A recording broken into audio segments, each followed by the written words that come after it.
Welcome to Guide Guru. We hope this video helps. You're starting with readiness. Make sure the Apple Pencil shows as connected in Bluetooth and has charge, because otherwise nothing will respond. Once done, open Notes and create or select the note you'll work in. This keeps the file organized. Tap the pen or sketch icon to enter sketch mode and immediately pick a tool, color, and stroke size. This sets your baseline for pressure and tilt behavior so your first strokes feel correct. Now you'll refine your marks. Use pressure and tilt. Press harder for thicker lines and tilt for shading to make sketches and handwriting expressive.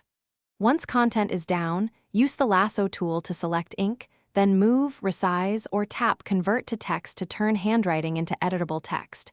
This saves time and improves legibility. Make navigation easy.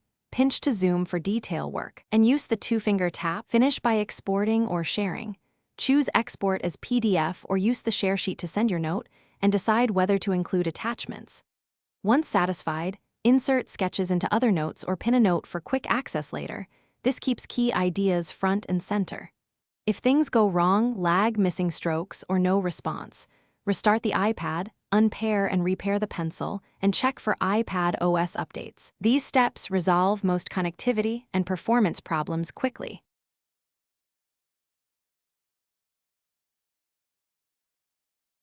Thanks for watching. Consider subscribing if we helped you today.